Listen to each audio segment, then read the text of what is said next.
अब हम चलते हैं गोमटसार जीवकांड का मंगलाचरण करके और स्वाध्याय को प्रारंभ करते हैं। सिद्धम शुद्धम पणमीय जिणिंद वर्णेमि चंदमकलंकम गुणरयण भूषणोदयम जीवस्य परुवणम वोच्छम। जीव द्रव्य की प्ररूपणा करने की प्रतिज्ञा लेकर उस उद्देश्य को सार्थक किया आचार्य श्री नेमीचंद सिद्धांत चक्रवर्ती ने, जिन्होंने गोमटसार जीवकांड के अंदर पूरे सठखंडागम के सार को भर दिया है और आप और हम सरलता से अपने संसारी अशुद्ध जीवात्मा की प्ररूपणाओं को जानकर और उसे शुद्ध करने का प्रयत्न करते हैं। हम आ गए हैं संज्ञा प्रकरण पर, यानी 5वें चैप्टर में हम लोग आ गए हैं और ये है संज्ञा। संज्ञा के बारे में आपको हमने बताया था कि संज्ञा नाम है वांछा का, जिसके निमित्त से जीव दोनों ही भावों में, इस लोक में भी और आगे के परलोक में भी दुखों को प्राप्त करता रहता है। ऐसी वांछाएं होती हैं, ऐसी इच्छाएं होती हैं जिनको प्राणी रोक नहीं पाता और उसके कारण दुखों को प्राप्त करता रहता है। तो वे संज्ञाएं 4 बताई गई: आहार संज्ञा, भय संज्ञा, मैथुन संज्ञा और परिग्रह संज्ञा। ये चारों ही संज्ञाएं प्रत्येक प्राणी के अंदर होती हैं। एक इंद्रिय से लेकर के 5 इंद्रिय तक के सब जीवों में व्यक्त अव्यक्त रूप से पाई जाती हैं। अब क्या व्यक्त रूप में आपको तमाम जीवों की आहार संज्ञा नहीं दिखती, लेकिन बिना आहार संज्ञा के कोई जीवित नहीं रह सकता। तो आहार संज्ञा के बारे में भी आपने जाना कि भोजन को देखने से और भोजन का स्मरण कर लेने से या पेट खाली हो जाने से अथवा असाता वेदनी यानी क्षुधा वेदनी कर्म के तीव्र उदय या उदीर्णा होने से आहार संज्ञा प्रकट होती है, माने आहार यानी भोजन करने की इच्छा उत्पन्न हो जाती है। अब हम आते हैं भय संज्ञा पर। आहार संज्ञा को तो आपने जान लिया कि हम सबके आहार संज्ञा है। कर्मों के आहार को भी हम ग्रहण कर रहे हैं और बाहर शरीर की क्षुधा की शांति के लिए भोजन को भी ग्रहण कर रहे हैं, इसलिए आहार संज्ञा से युक्त हैं। अब हम भय संज्ञा पर आते हैं। भय संज्ञा चलिएगा, पेज नंबर है 47 और गाथा नंबर 41। ऐ भीम दंसणेनया, ऐ भीम दंसणेनया तस्सु जोगेण ओम सत्ये, तस्सु जोगेण ओम सत्ये, भयकं मुदीर्णाय, भयकं मुदीर्णाय, भय सन्ना जायते च दुहिं, भय सन्ना जायते च दुहिं। सामूहिक गाथा पढ़िएगा। ऐ भीम दंसणेनया तस्सु जोगेण ओम सत्ये, भयकं मुदीर्णाय, भय सन्ना जायते च दुहिं। अति भीम दर्शनेन च तस्योपयोगेन अवमसत्वेन, भय कर्मोदीर्णया, भय संज्ञा जायते चतुर्भिः। यानी 4 कारणों से इस जीव के अंदर भय संज्ञा जागृत होती है। भय का मतलब डरना, और डरने में क्या क्या कारण हो सकते हैं, किस लिए इस जीव को डर लगता है। तो ऐ भीम दंसणेन, अत्यंत भयंकर पदार्थ को किसी को देख लिया, एकदम शेर को देख लिया, अजगर को देख लिया, बहुत बड़ा युद्ध देख लिया, बंदूकें चलती देख ली, मरेंगे तो बंदूक लगने के बाद, लेकिन उसके देखने मात्र से हार्ट फेल हो जाता है, मर जाते हैं, यानी डर जाते हैं। तो अत्यंत भयंकर पदार्थ के देख लेने से, और दूसरा कारण है जो पहले कोई अत्यंत भयंकर दुर्घटना आदि देखी हैं तो उनका स्मरण हुआया तो एकदम जीव सिहर जाता है, डर जाता है, रोम रोम उसका सिहर जाता है। नंबर 3, शक्ति के क्षीण हो जाने पर, शक्ति के हीन होने पर भय संज्ञा एकदम उसके अंदर समा जाती है। और चौथा कारण है कि अंतरंग में भय कर्म का जब तीव्र उदय आ जाता है या उसकी उदीर्णा होती है तब भय समा जाता है, उसके कारण जीव को डर लगने लगता है। तो भय माने बताया ना कि डर, तो वह भय आगम में 7 प्रकार का माना है। इसलोक भय, परलोक भय, अत्राण भय, अगुप्ति भय, मरण भय, वेदना भय, आकस्मिक भय। अकस्मात कोई समाचार सुन लिया एकदम डर जाते हैं। कभी कभी आपने बच्चों को देखा होगा कि सोते सोते एकदम चौंक जाते हैं, डर जाते हैं। तो ये भय संज्ञा है। कोई चीज़ याद आ जाती है या कोई बुरा स्वप्न देख लिया तो एकदम डर जाते हैं। कभी कभी इतना डर जाते हैं घिघी बन जाती है और एक करवट से दूसरी करवट तक लेने की हिम्मत नहीं रह जाती, इतना भय लग जाता है। तो भव्यात्माओं, इन संज्ञाओं को जिनमें रह करके हम अपने जीवन को जी रहे हैं, रात दिन, चाहे आहार करके, चाहे डर कर करके, और हमारे जीवन के अंदर तमाम सम विषम परिस्थितियां आती हैं और उसके द्वारा अपने जीवन को जी रहे हैं, उसी को ही आचार्य देव बताते हैं। बस हम बिना पढ़े उन चीज़ों को जान नहीं पाते। किसी चीज़ को देखा, डर लग गया, तो हम ये नहीं जान पाते कि अंतरंग में भय कर्म का उदय हुआ है। हम सामने वाले निमित्त को ही पकड़ करके बैठ जाते हैं।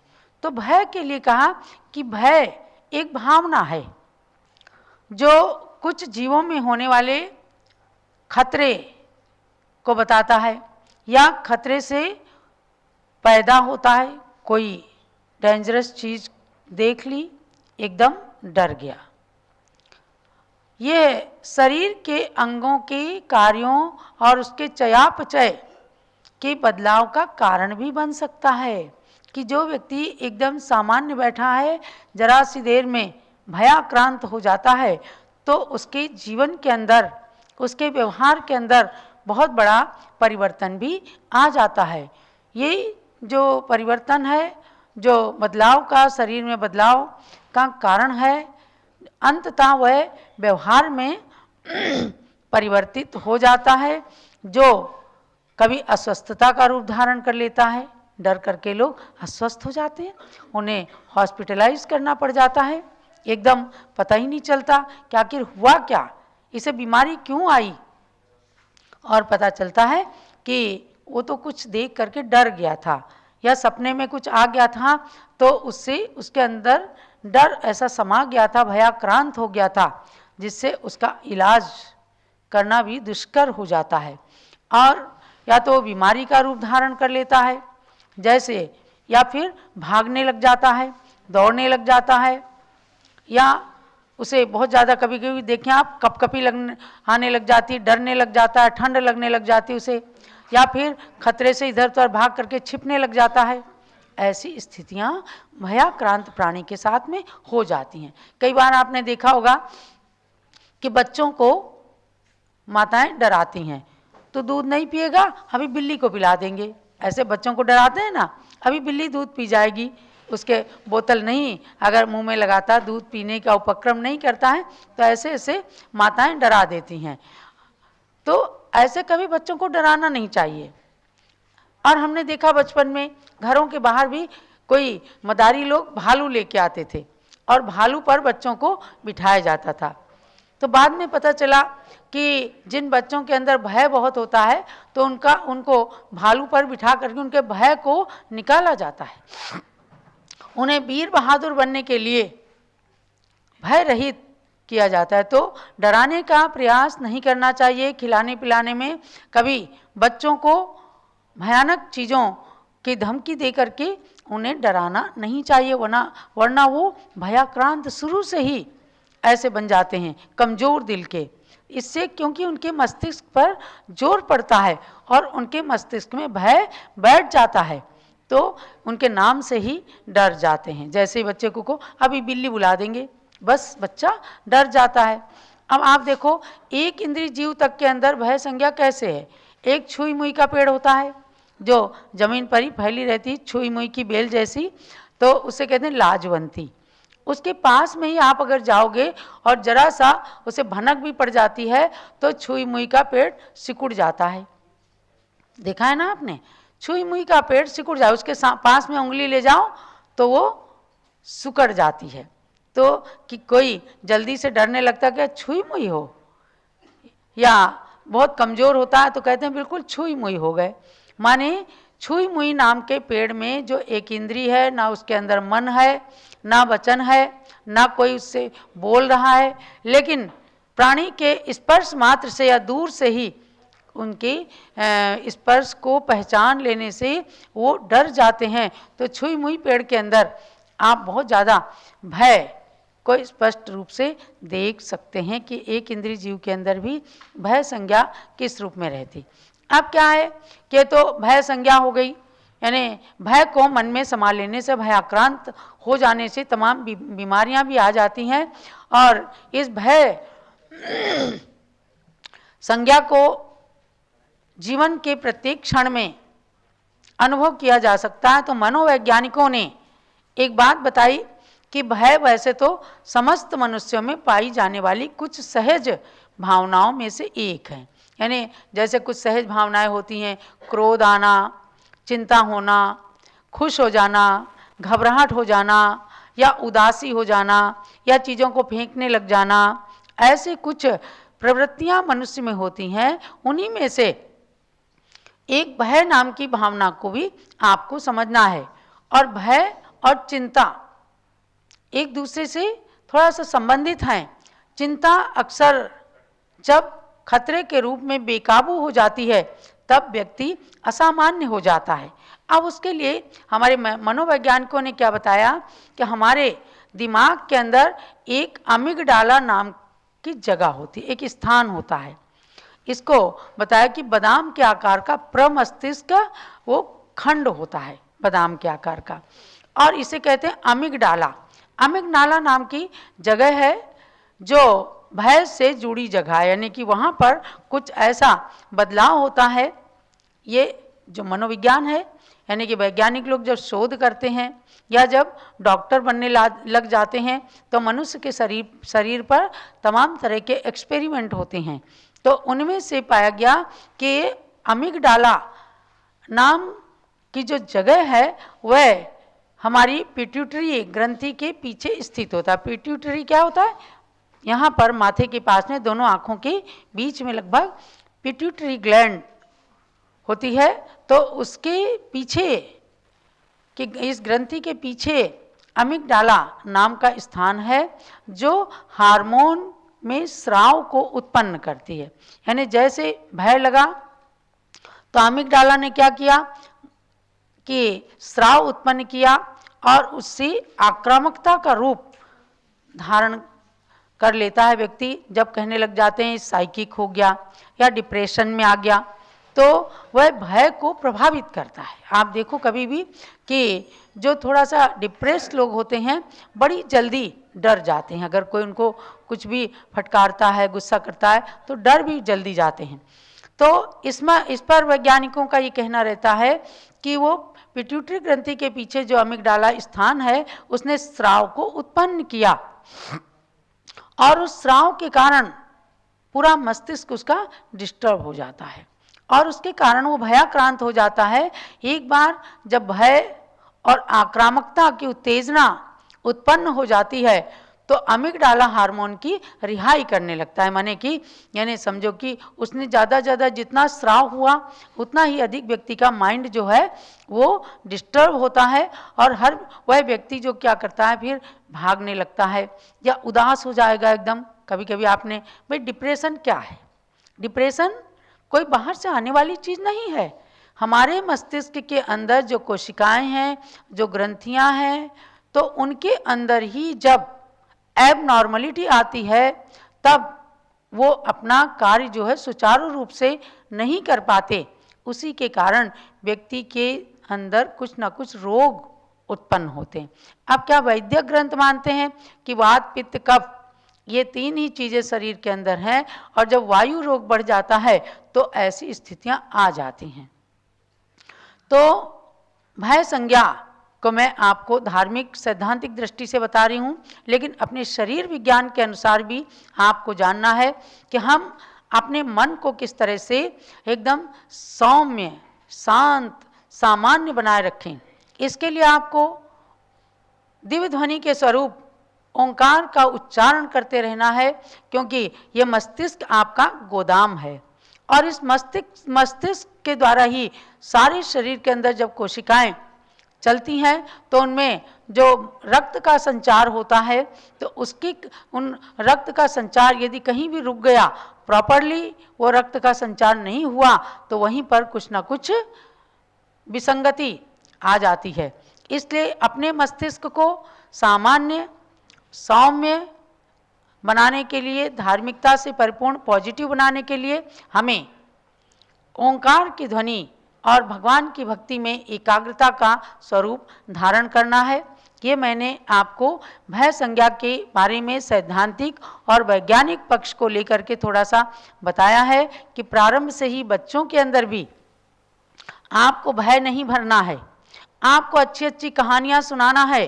पहले कहते हैं कि जब माताएं बच्चों को दूध पिलाती थीं, भक्तामर पढ़ती रहती थीं, तत्वार सूत्र पढ़ती थीं, भगवान के स्तोत्र को पढ़ती थीं, तो उससे बच्चे के अंदर हमेशा पॉजिटिवनेस, अच्छी सकारात्मक भावनाएं उत्पन्न होती थी। आज आप जैसे ही बच्चा जरा भी समझदार होता है उसके सामने मोबाइल लाते हैं, यानी रोते बच्चे को यदि चुप करना है तो उसे मोबाइल का सहारा देना पड़ता है, और वो गेम देख करके और चुप हो जाता है। तो बच्चे के अंदर असामान्यता आएगी, कभी आंखें कमज़ोर हो जाती हैं, मस्तिष्क कमज़ोर हो जाता है, बच्चे पढ़ते नहीं हैं, आप समस्या लेकर साधु के पास या डॉक्टर के पास जाते हैं। इसलिए अपने को, अपनी पीढ़ी को सामान्य बनाने के लिए, भय से बचाने के लिए और सकारात्मक ऊर्जा भरने के लिए उन्हें प्रारंभ से ही भारतीय संस्कृति और गुरुओं के सत्संग का आचरण, उनका जरूर सत्संग करा करके और उन्हें भय से बचाना चाहिए। ये बड़ा अच्छा प्रकरण मुझे लगा कि संज्ञाएं यद्यपि 4 हैं, लेकिन अगर हम एक एक संज्ञा की वैज्ञानिकता को, उसकी विशेषताओं को और उसकी महानता को, कितना अर्थ ये छिपाए बैठी हैं, और हम सब के पास ये संज्ञाएं हैं और कार्य प्रतिक्षण करती हैं, तो हम इन संज्ञाओं में ही जी करके अपनी संज्ञाओं को कैसे शुभ बना करके हमेशा पुण्योपार्जन करें। इसलिए इन संज्ञाओं के बारे में आपको एक एक के बारे में मैं एक एक दिन ही बताऊंगी, और ज़रूरत पड़ेगी तो एक को दूसरे दिन भी मैं बताने की कोशिश करूंगी, ताकि आपको इसके पढ़ने से यदि कुछ भी लाभ हो सका तो समझो गोमट सार जीवकांड पढ़ना आपका सार्थक हो गया। केवल पढ़ना और परीक्षा देना ही लक्ष्य नहीं है।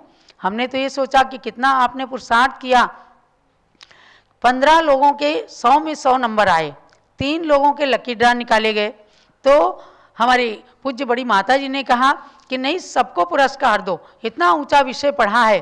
तो हमने सोचा है कि उन 12 के 12 लोगों को भी इस महीने का सम्यक ज्ञान की मासिक पत्रिका जो जम्बूद्वीप हसनापुर से निकलती है, आप पूरा अपना पोस्टल एड्रेस भेजिएगा, 12 के 12 लोग, और आपको इस माह की सम्यक ज्ञान पत्रिका भेजी जाएगी। आपको पढ़ने में बहुत अच्छी लगेगी, और उसके बाद आप और भी पत्रिकाओं को मंगाना।